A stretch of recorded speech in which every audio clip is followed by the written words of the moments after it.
may pagkait butil na panghasik, ganyan din ang salita, ang aking mga salita. Sorry. Yan. Magaganap nito ang lahat kong nasa. Verse 11 ulit. Basahin ko muli. Ganyan din ang aking mga salita. Magaganap nito ang lahat kong nasa. Let us pray. Hallelujah. Panginoon na makapangyarihan sa lahat at hari ng mga hari, Diyos ng mga Diyos. Muli Panginoon, salamat sa iyong kabutihang loob. Hindi ka po naming pinapupurihan anuman po ang sitwasyon ng aming mga season, patuloy po kaming nagtitiwala sa iyo, Panginoon. Salamat o God sa muli mong paggamit sa inyong lingkod at sa mga kapatid namin na ginagamit mo mula sa presider hanggang sa closing song. Hallelujah Lord. Salamat po at sa mga kapatid na nakikinig. Pagpalain mo po ang bawat isa. Dalangin ko po o Diyos sa mensaheng ito ay patuloy mo po kaming mapagpala at ang banal na espiritu ang patuloy na magiging tagapagturo. Hindi po ako, Panginoon. Salamat o Diyos ng maraming and I rebuke ang anumang pong gawa ng kalaban sa aming mga isipan at hindi po ito makapanig sa pakikinig namin at makapag-focus po kami ng maayos, malinaw at merong pagkakaunawa na sa tulong ng banal na espiritu ito po'y aming mauunawaan. Salamat po Diyos. Cover us with your precious holy blood. Maging matagumpay ang iyong gawain, Panginoon. At dalangin po namin, O God, na ikaw lamang, Panginoon, wala nang iba ang aming itinataas sa aming buhay. Salamat po Diyos. Pinupuri ka namin, dinadakila. In Jesus' name we pray. Amen and amen. Purihin ang Panginoon. So muli ko pong babasahin, ano? Ang ulan at niebe, paglagpak sa lupa ay di na nagbabalik. Siyempre naman, aagos na ito sa balat ng lupa't nagiging pandilig. Kaya may pagkait butil na panghasik. Ganyan din ang aking mga salita. Verse 11, magaganap nito ang lahat kong nasa. So, ibig sabihin mga kapatid, sa mensaheng ito, sa layunin ng mensaheng ito, so nais pong ipaunawa sa atin na yung spiritual na law ay governing seed time and harvest. So, to understand the spiritual law governing seed time and harvest. So, dapat daw po nating maunawaan yung kung merong law ang ating bansa o ang ibang mga bansa, meron ding spiritual na sa ating mga buhay. And yan po yung mga tinatawag na seed time and harvest. So sa mga marunong magtanim dyan at nakaranas, lalo sa mga nakatira sa probinsya, lalo kala Kuya James, no? Sabi niya kanina ay talagang paambon-ambon lang din sa kanila, pero yung mga palay ay syempre nagkakandabasa, natural. At yan ay pag hinarvest, ibibilad pa yan pag umaraw. So, ibig sabihin, may tinanim at meron ding haharvestin. So, sa pangalawang layunin po ng mensahe, no? Nais ko pong munang sabihin pala, ang title ng mensahe ngayon, Experience the Power of a Seed. Okay? Experience the power of a seed, no? Dapat daw pong ma-experiencehan natin mga kapatid ang kapangyarihan ng pagtatanim. Pagtatanim. Okay? Amen. So, pangalawang layunin, tulungan daw po tayong mga disciple, no? To help disciples says the opportunity of blessing. The opportunity of blessing. Oportunidad ng pagpapala to improve their lives. Okay? Ulitin ko po, to help disciples says, pag sinabing says, sakupin, no? Sakupin sa Tagalog. The opportunity of blessing to improve their life. Okay? So, dito po sa mensahe, no, bilang introduction, mga kapatid, once we are into giving or seeding, okay, tayo po ay talagang nagbigay o nagtanim, there would be provision for church worker. Tama po ba? Kaya nagpapatuloy ang isang church na pag-aralan natin to sa Purpose Driven Church, no, every Friday. May provision po ang church worker for building churches, kaya nagpapatayo, may inaayos sa mga church, no? Because of giving or seeing. Acquiring instruments, syempre yung mga ginagamit na instrumento sa panambahan, yan po ay galing po sa inyong pagbibigay, sa ating pong pagbibigay. Okay? Wala naman tayo maibibigay kung hindi tayo binigyan ng Panginoon. Okay? So, equipment and service vehicle, yung mga gumagamit ng mga sasakyan na pinapanundo sa Saudi Arabia, ganun po, ano? Mga sinusundo pa yung mga kapatiran. Dito sa Pilipinas, mamasahe ka. Kung may motor ka, magmotor ka. No? Ganun po rito. Walang bini-baby. No? Talagang doon makikita, umulan man o kung ano man, malakas man ang bagyo, tinitingnan ng Panginoon kung sasamba ka pa ba kahit na ganyan ang sitwasyon ng season. Okay, ano pa? Sending missionaries. Yan po yung ating mga ibinibigay, no? May mga pinapadalang mga misyonaryo and helping people in need, and the list goes on. Ipinantutulong din po sa mga nangangailangan tulad po ng ginagawa ng bawat isa po sa atin. Okay? So, hayagan man o hindi, nakikita po ng Panginoon yan.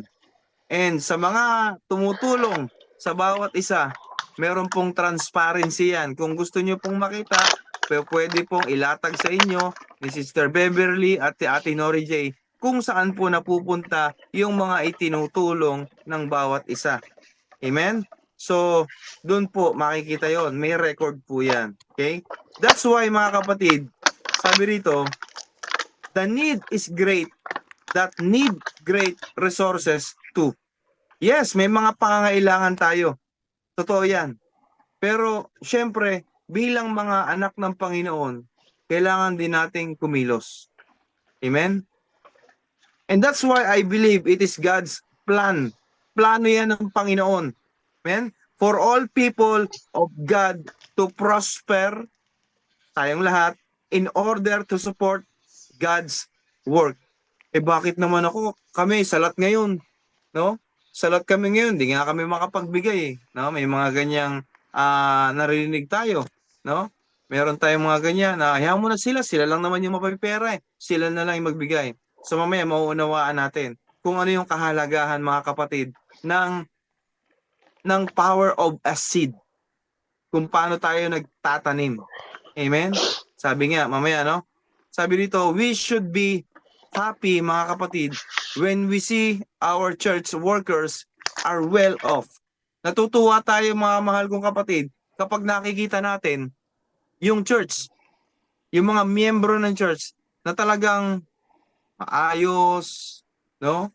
Kung ano man yung mga kanilang pangailangan, natutugunan sa pagtutulungan ng bawat miyembro, no?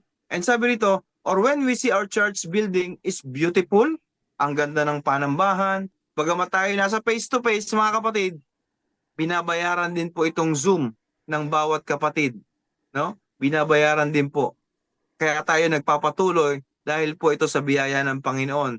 Okay? And sabi pa rito, or when our instrument are classy and sounds great. No, doon po sa amin pong sinasambahan every Sunday, to God be the glory. Umorder po doon kasi yung speaker doon na ginagamit ay talagang medyo iba na yung tunog, basag na. So umorder, alam niyo po ba, halaga 75,000 pesos. Okay? At meron po nung nagbayad, pero ang bawat membro, walang pilitan, kung sino lang may kakayanan, nagtaas ang kamay, kung magkano yung kanyang i-share, 6 months, no, na babayaran, yung kabuuan na yun ng 75,000, mabayaran dapat yun. So, nakaka-bless kasi maraming nagtutulungan. And hindi lang doon sa ibang mga churches, even sa online, nagtutulungan po ang bawat isa. Hindi po magtatagal ang gawain na ito kung ito ay hindi sa Panginoon, mga kapatid. Biruin nyo, 4 na taon na po ito. 4 na taon na ang daily devotion, higit pa ang prayer warrior, ang glory to God, lahat po yan sa Panginoon. Bakit nagtatagal? Because ang ang papapurihan ay ang Panginoon at siyempre ang kumikilos dahil sa pagtutulungan at sa biyaya ng Panginoon, kaya nagpapatuloy po itong gawain. Amen? So, somebody, sabi rito, if you are not yet in the position, yan, in the position to contribute, kapag daw tayo ay wala pang kakayanan, no? Sa posisyon ng pag-contribute, pagbabahagi, ito po, ipakinggan niyo mga kapatid. Dream and desire that one day, mga kapatid, one day, I'll take the lead in supporting the advancement of God's kingdom through my church. Kahit sa online pa ito. I-desire daw po natin, pangarapin natin mga mahal kong kapatid, na hindi lang tayo taga-tanggap, kundi tayo rin po ay taga-tanim. Para po ng bawat isa, kaya nga yung title Experience the Power of Seed. Napakarami po dito sa online na talagang grabe kung magtanim, grabe kung tumulong, grabe kung mag-give. Alam niyo po ba yun? Hayagan man o hindi, inuulit ko, kilala niyo na kung sino kayo at kilalang kilala kayo ng Panginoon. Amen?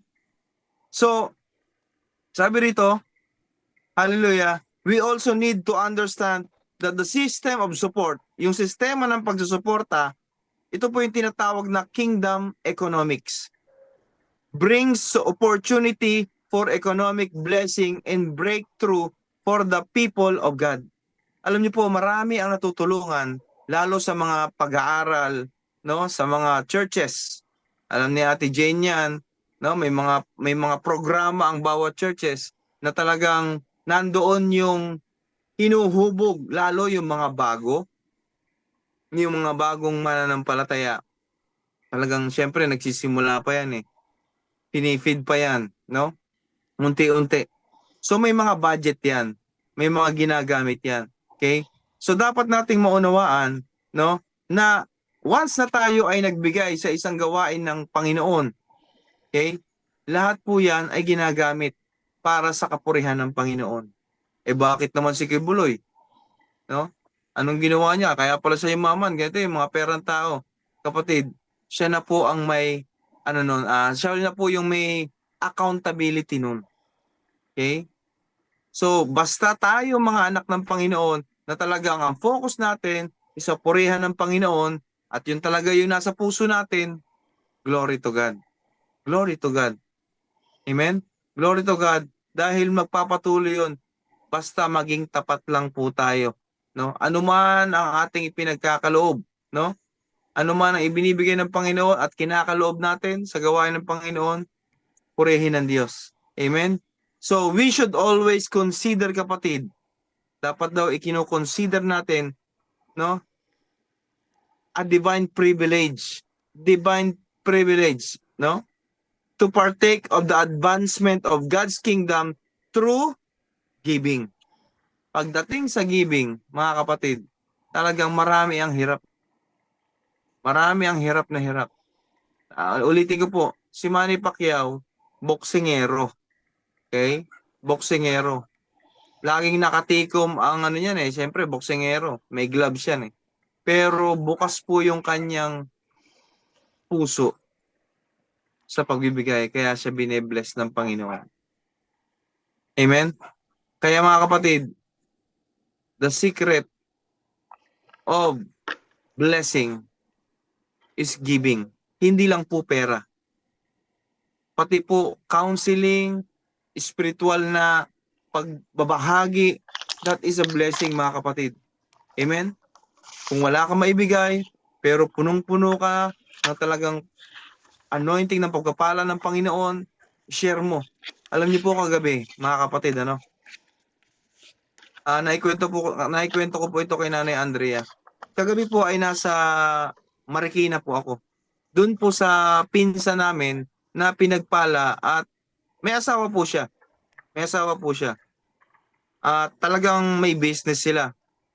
And nagulat ako na sabi niya, Kuya Randy, pwede bang pumunta ka rito sa amin sa bahay? Bagamat pangalawang punta ko na kagabi. So, mayaman yon mga kapatid. Mayaman. Napakayaman. At talagang pag may project, million ang kanyang project. Marami siyang tracking. Yung truck na pinaparkilahan kung saan saan napupunta sa iba't ibang sulok ng Pilipinas. And kung kinuwento niya rin kung paano siya magpasahod, 80,000 sa driver, no? Grabe. Yung naghahauling lang ng mga pangarga, papunta at pabalik. Kaya yung mga driver nila, mga tauhan nila, pati sa store nila sa construction, is talagang pinagpapala. And napaka-humble. And nagtataka ako, bakit ako pinatawag? So dumating po ako doon mga 6 na at biglang bumuhos ang ulan. And to God be the glory. Sabi ko, pinsan, ano bang at parang bigla yata na naisipan mo kung tawagin. So sabi niya, Kuya, merong kasi kaming problema ng asawa ko, si Leo. Leo pangalan nun eh. Hindi siya nakakatulog. Yung pala mga kapatid ay inaatake siya ng anxiety, depression. At nung dumating na siya sa office kasi kami nag-usap na aking pinsang buo, at dumating na yung kanyang asawa na si Kuya Leo, doon na mga kapatid, nakita ko yung katawan bumagsak.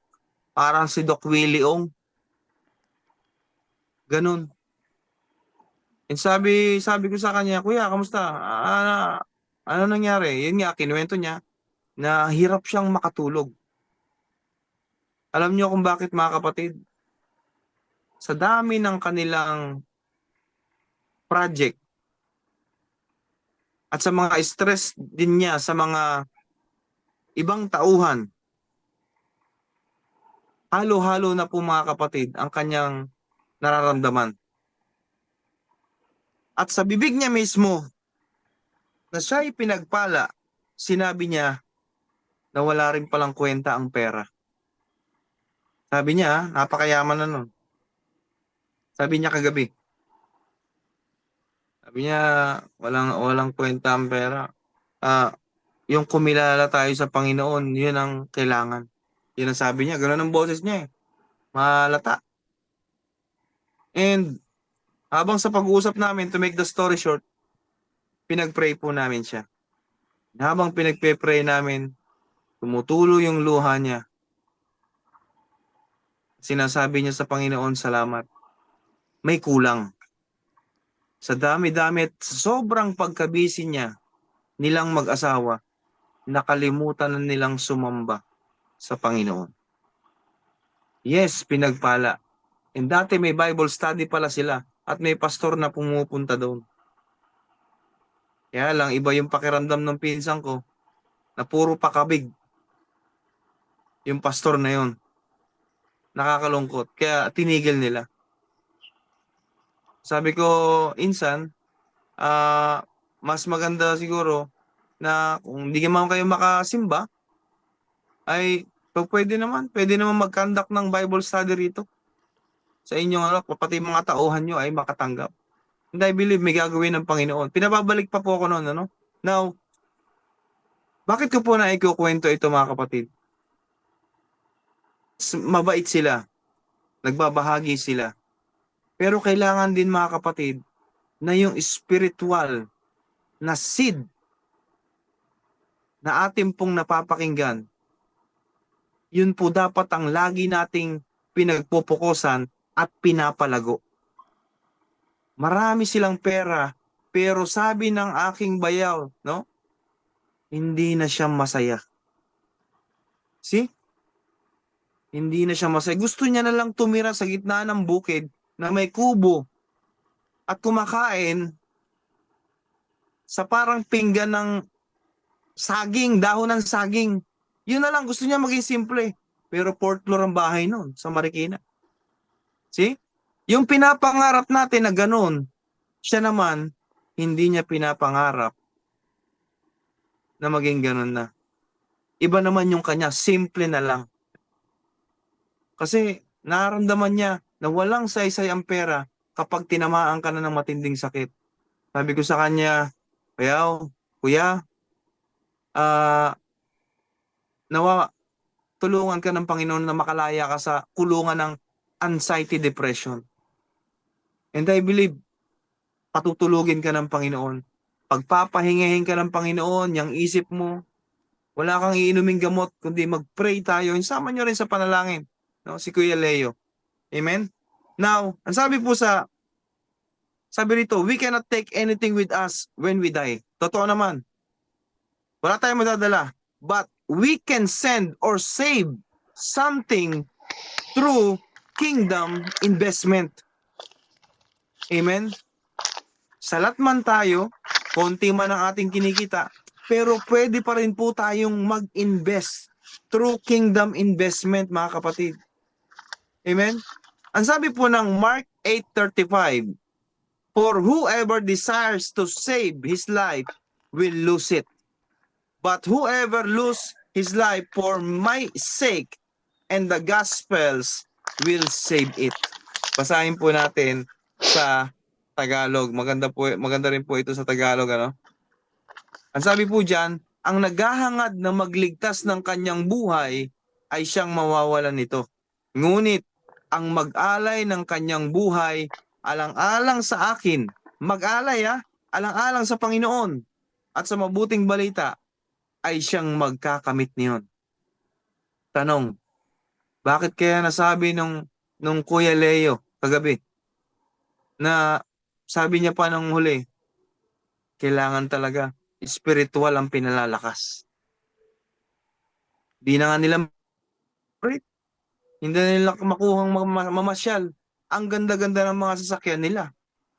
Talagang sagana. Pero yung joy, yun ang hinahanap nila. Sabi ko sa kanya, pinsan, magkaiba yung happiness tsaka joy. Yung happiness, masaya ka lang ngayon, may maganda kang sasakyan bago, may maganda kang motor, may maganda kang kung anumang bagay. Pero maya-maya, mga ilang araw, wala na yan. Pero yung joy, lalo spiritual, yan yung dapat nating pinagsisikapan. At yan yung sinasabi dito sa Mark 8:35. Ngunit ang mag-alay ng kanyang buhay alang-alang sa akin, sa Panginoon, at sa mabuting balita ay siyang magkakamit niyon. Kaya naliwanagan ang mag-asawa. Lahat kami tatlo umiyak kagabi. No? And to God be the glory. To God be the glory talaga. Na lahat tayo gagamitin, no, ng Panginoon. Amen? So understand that you and me are here to take part of God ordained. Hindi lang tayo nakikinig. Gagamitin po tayo ng Panginoon. And dapat maunawaan natin yun. So, ito po yung God-ordained system by paying our dues and giving portion of our time, talent, and treasure for the successful fulfillment of God's purpose. Kung sa akin lang, dapat namamahinga na ako ngayon. Sa pagod ko maghapon sa trabaho, sa paghatid sundo sa aking mga anak. Pero bakit nakukuha ko pang ganito? And yun po ay sa biyaya ng Panginoon. Why? Kasi kapag mindset mo na sa isip mo na paglilingkuran mo ang Diyos na buhay, walang pagod-pagod. Kailangan lingkod. Amen? Now, sa background po ng ating pag-aaralan, ang sabi rito, our scripture says here that as long as the earth is watered, hanggang may tubig sa mundong ito, something will spring forth and give seeds to the sower and food to the eater. Hanggat may tubig ang mundong ito, magbibigay ang Panginoon, no, ng mga buto na tutubo at pagkain na kakainin nating lahat. In parallel comparison, okay, sinasabi po ng Panginoon, God is saying, in the same way, once the word of God is spoken, kapag nangusap ang salita ng Diyos sa atin, sa iyo, sa bawat isa sa atin, it will surely bring result according to His purposes and plan. Hindi po pwede, no, na napakinggan natin yung salita na wala yung magiging kabuluhan sa ating buhay. Lahat po tayo na nakapakinig ng salita ng Panginoon, na naambunan, naulanan ng salita ng Diyos.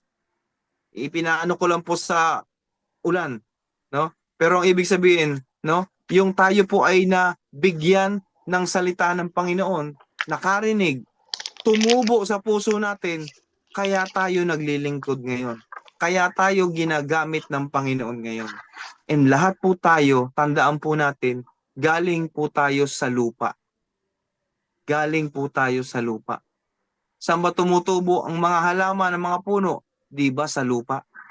At etong pinag-aaralan natin, this is a seeding and giving the Word of God ng libre. Wala naman tayong ibinigay sa Panginoon, "Oh Lord, itanim mo ito." Hindi, siya ang nagbigay ng lahat-lahat sa atin. Tayo nga nakikinabang eh. So kung tayo ang nakikinabang, dapat mapakinabangan din ng iba. Amen? Hindi lang po tayo. Amen? So, this verse does not even mention about sowing first.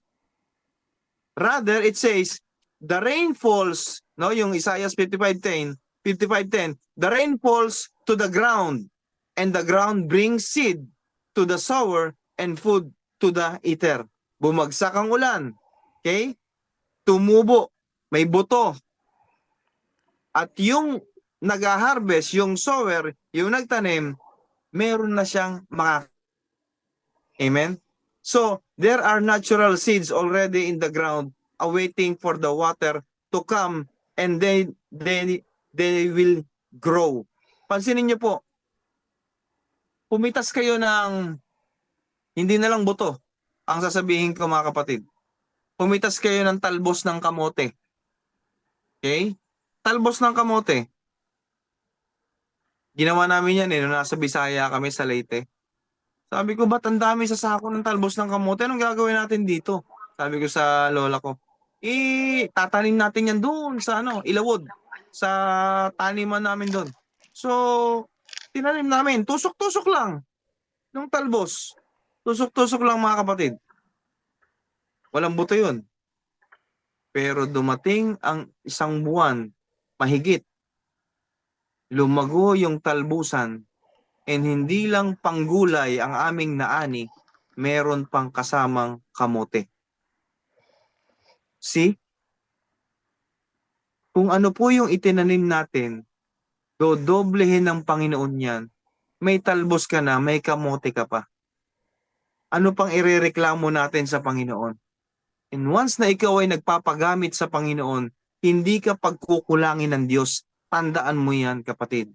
As long na natapat tayo sa Panginoon, tapat tayo naglilingkod sa Panginoon, hindi tayo nang gugulang, hindi tayo nang aargabyado, malinis ang motibo natin, kaya tayo naglilingkod para sa kapurihan ng Panginoon, hindi para tayo ang maparangalan at kung ano yung makukuha natin doon sa tao.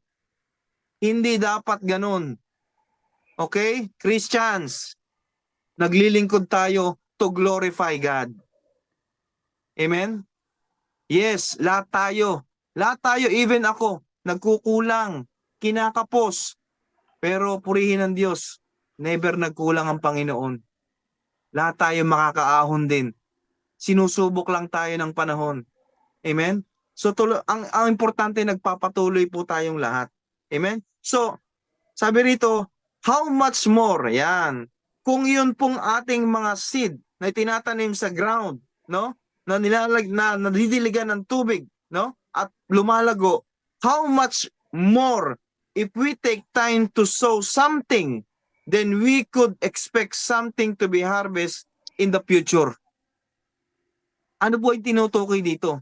Yung dinisciple ka, dinisciple ako, at ako naman ay nagpagamit sa Panginoon at meron ding tinuruan at yung tinuruan ay naging leader din at yung naging leader din, yung tinuruan mo, naging leader pa rin, and that is a seed of the Word of God.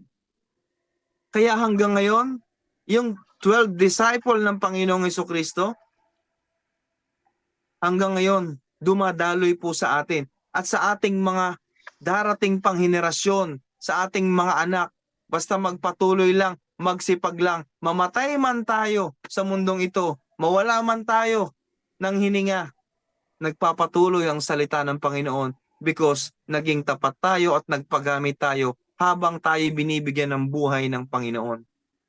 Yun ang the best na seeding.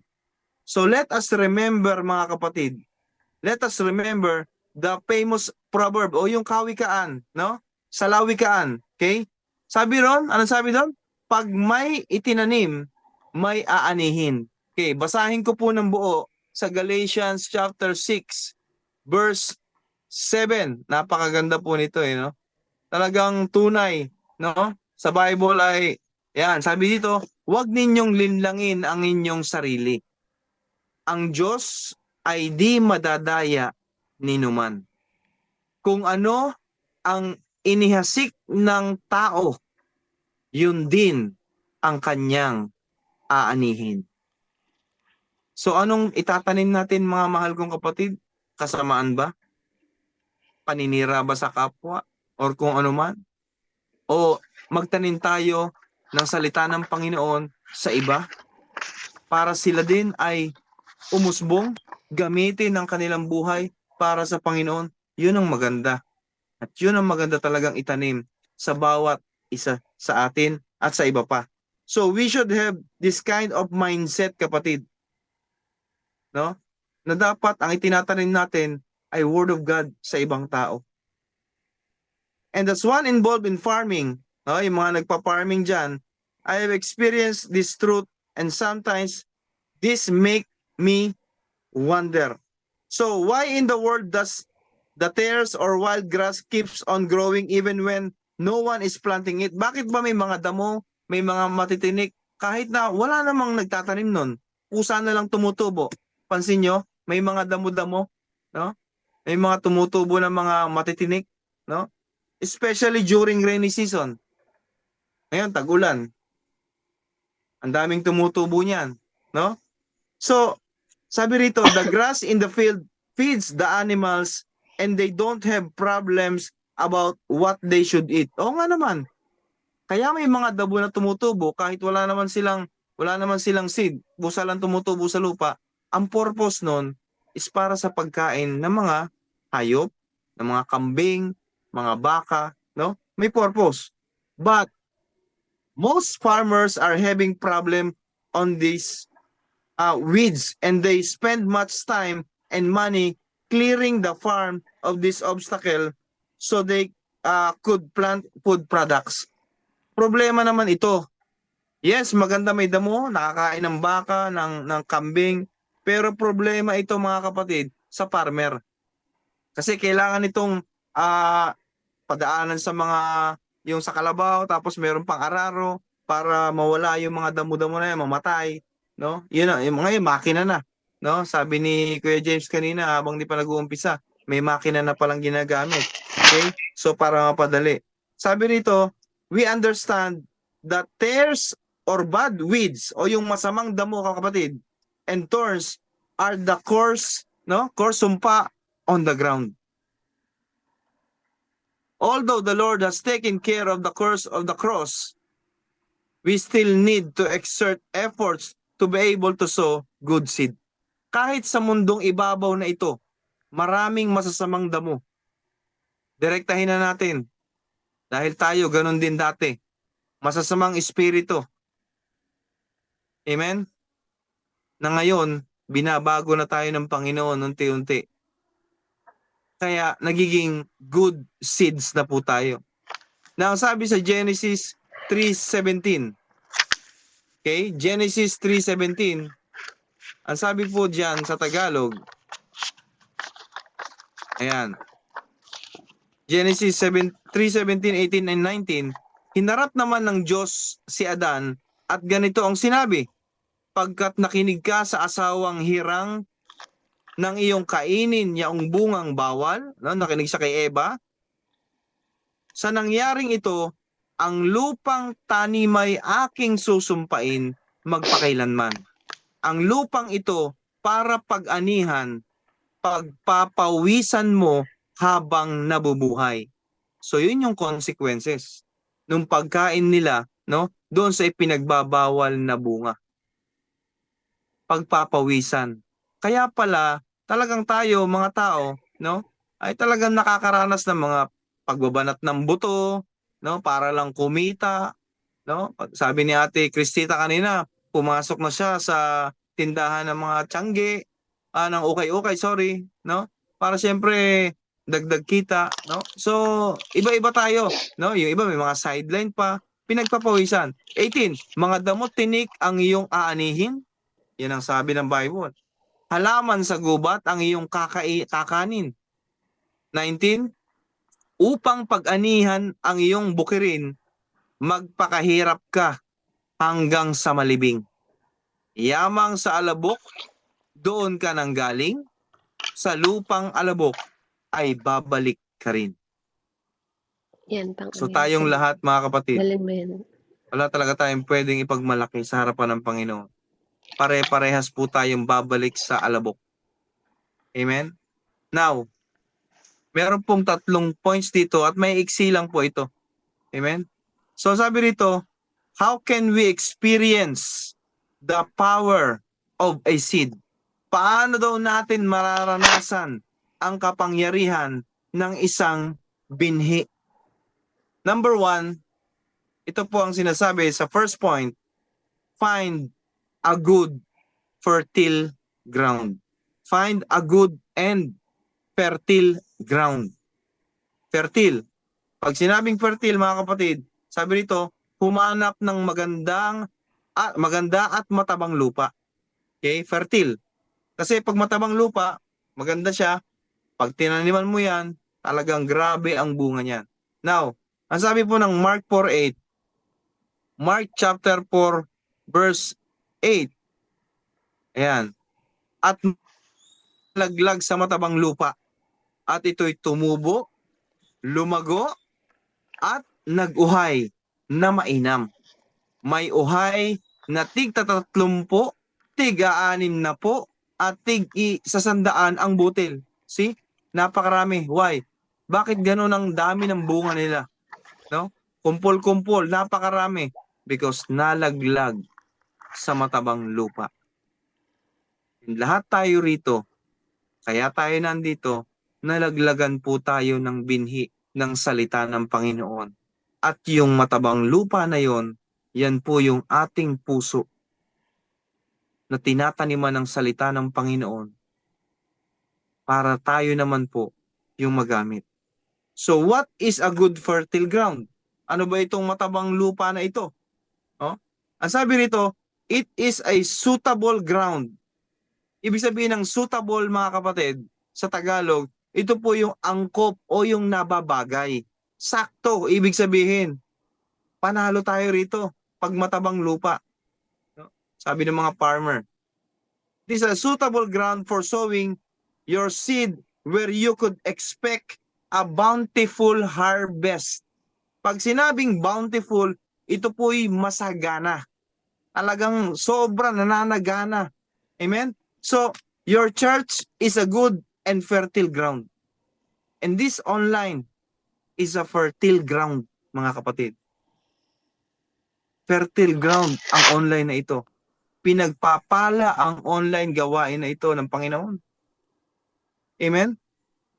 So, when you see people being transformed to serve God, kapag daw nakakita tayo ng isang kapatid, no, talagang na-transform ang kanyang buhay at siya nagsiserve sa Panginoon,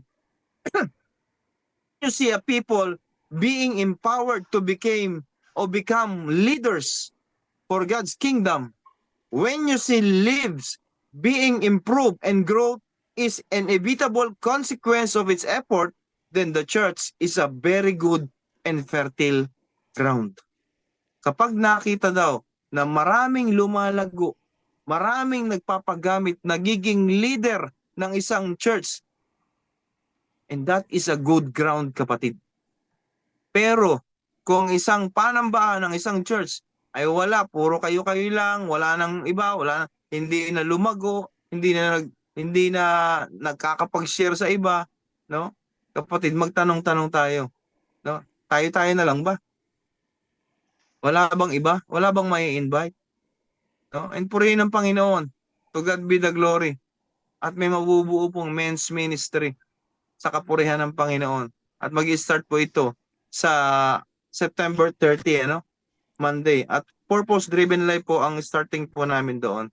So, purihin ng Diyos. So, a person could be a very good and fertile ground where he or she is an agent or instrument of transformation in people lives. Instrument, kapatid.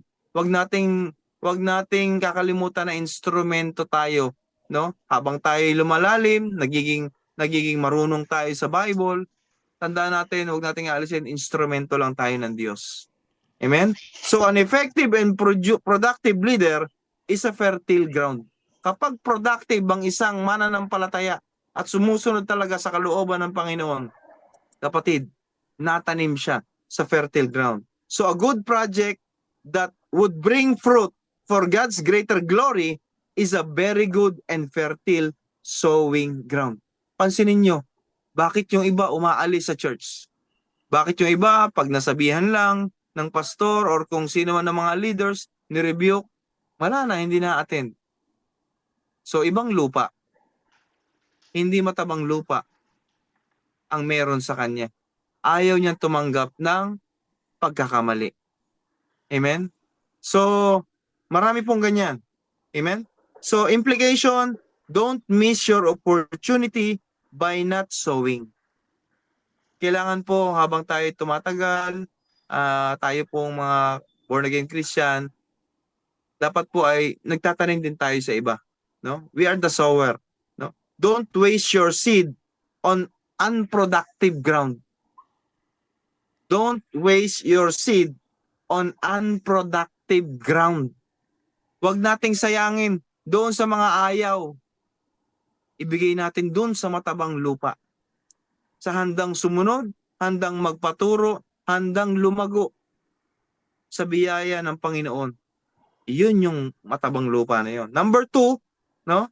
Tapos tayo sa number 1, find a good and fertile ground. Number 2, identify your seed. Sa Tagalog, kilalanin ang iyong binhi. Ano ba yung binhing natanim sa atin?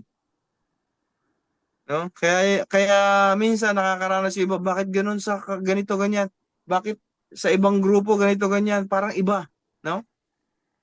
So hindi natin sila dapat i-judge. Ang kailangan natin ay ipapanalangin, no, kung meron mang ganun. Amen?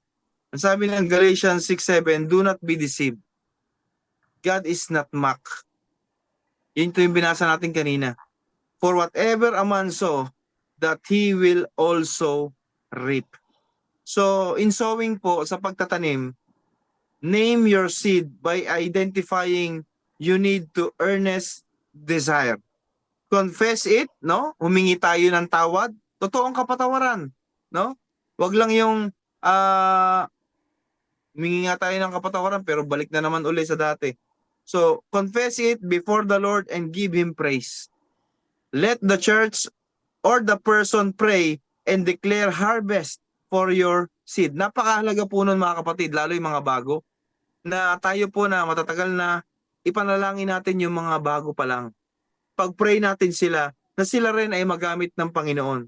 At i-declare natin na sila rin ay mag-harvest din ng marami. Hindi lang po tayo. Yun ang napakaganda ron. Amen? Magpapatuloy yun. Lalo sa kanyang pamilya, dumaloy ang biyaya ng Panginoon. Amen? So yun po, identify your seed. Kailangan po, alam natin, kilala natin kung ano yung natanim sa atin. No? Baka kasi tanim ng pagalingan lang, no?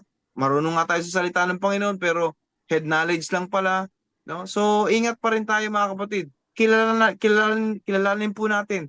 Amen? Kung ano po yung mga ating pong nakuha, no? Hindi para magmayabang, kundi be humble, no? Be humble sa paglilingkod sa Panginoon. Lahat tayo haharap sa Panginoon. Lahat tayo i-judge ng Lord. Amen? Kaya kailangan alam natin na ito bang ginagawa ko ay para sa Panginoon talaga? O para lang ako'y matanyag? O para lang ako'y makilala, maging famous? No? So dapat Kaya alam natin, no, kung ano yung ating nilalakaran sa Panginoon. Amen? Number 3, dito po tayo magtatapos. So sacrificially. S-O-W. So sacrificially. Ibig sabihin, mag-sacrifice tayong maghasik. Mag-sacrifice tayong magtanim, no? Magtanim, maghasik ng sakripisyo para sa iba. Kung paano nagsakripisyo yung mga pastors natin, yung mga leaders na ginamit ng Lord, instrumento, dapat ganun din tayo sa iba. Galatians 6:9, ang sabi, and let us not grow weary while doing good. For in due season, we shall reap if we do not lose heart. Tagalog, para mas malinaw. Galatians 6:9. Ayan. Kaya't huwag tayong magsawa sa paggawa ng mabuti pagdating ng takdang panahon, tayo'y mag-aani kung hindi tayo magsasawa. Yung iba kasi nagsasawa na eh. Yung iba nagsasawa na. Ay, ayoko na. Ganun na lang. Kaya, ayun, may pakimute na lang, ano. So may ganon, mga kapatid, ang nangyayari, no? Nagsasawa na sa gawain ng Panginoon.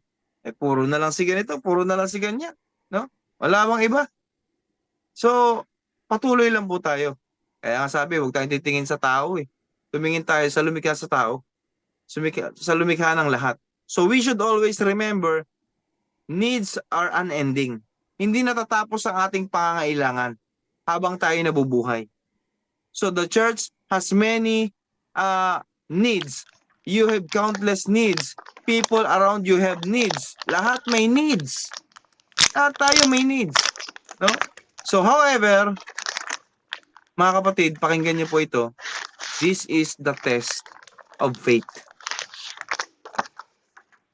This is the test of faith for your breakthrough and success. Kaya pala nararanasan natin ang mga bagay na ito, kasalatan, no, kauhawan, kasakitan, or kung ano man, tinetesting tayo ng Lord. Kung sa mga bagay na ito, susuko ba tayo o magpapatuloy? Tanong, kamusta na kaya yung testing ng faith natin sa Panginoon? Handa pa bang magpatuloy o nanlalamig na? Handa pa bang maglingkod o tinatamad na? Handa pa bang sumunod? O kung kailan lang may blessing, doon lang magpapatuloy. Pag wala, hindi na-attend.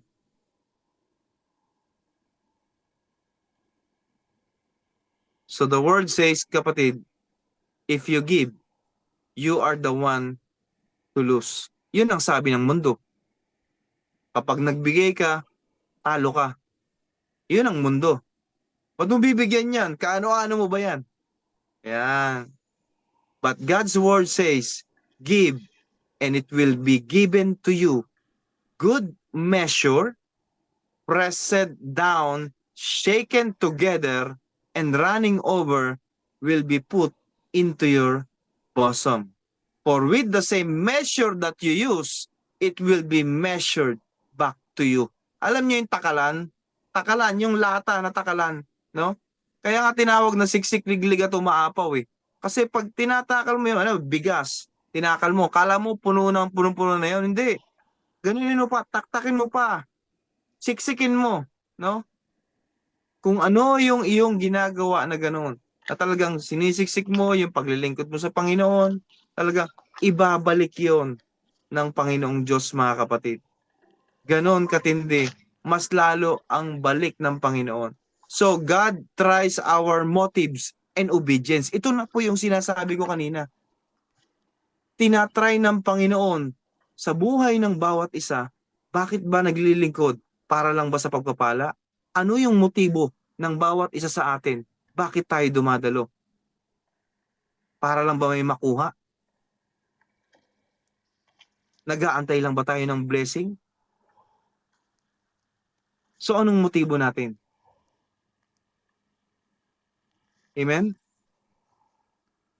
Kaya yung motives and obedience, Diyan tayo tinitesting ng Panginoon.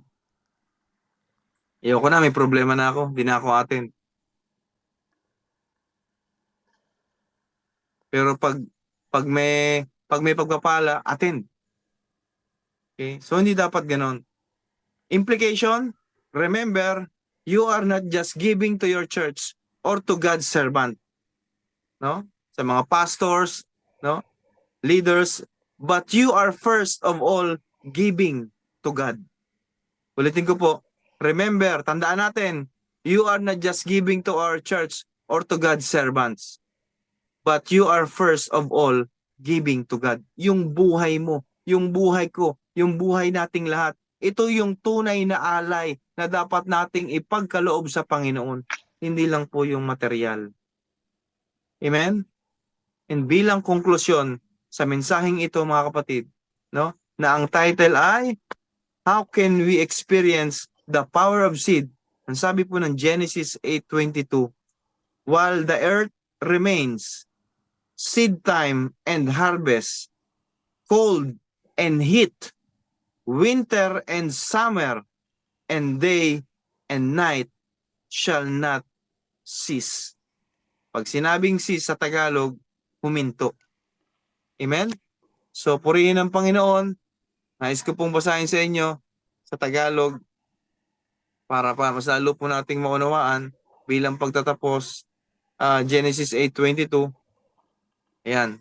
Hanggat naririto at buo ang daigdig, tagtanim, tag-ani, palaging sasapit, tag-araw, tag-ulan, taglamig, tag-init, ang araw at gabi hindi mapapatid. Napakaganda. Purihin ang Panginoon. Amen? So, how can we experience the power of a seed? Find a fertile ground. Identify your seed. Sow sacrificially. Amen? So, purihin ang Diyos. Let us pray. Amang makapangyarihan sa lahat, Panginoon, pinasasalamatan ka po namin. Natunay nga po, O Diyos, sa pagtatanim namin, wala naman kaming maitatanim, Panginoon, kung hindi mo kami tinaniman at meron kang ginamit na mga nagtanim sa amin ng iyong salita. Kaya kami nakakapagbigay dahil hindi sa aming sariling kagustuhan, kundi naunawaan namin na ang iyong salita, ang lahat ng meron dito sa mundo at meron sa amin ay sa iyo po galing, Panginoon. Wala po kaming pwedeng ipagmalaki sa iyo. And we pray, Lord, na sa bawat isa, hindi lang po basta kung ano-ano ang pwede naming maibigay, kundi yung dapat na maibigay namin sa aming mga kapatid, lalo sa aming pamilya, ay ang spiritual na paglago. Salamat po, O Diyos, sa pagkakataong ito na muli mong binuksan ang about sa mensaheng ito.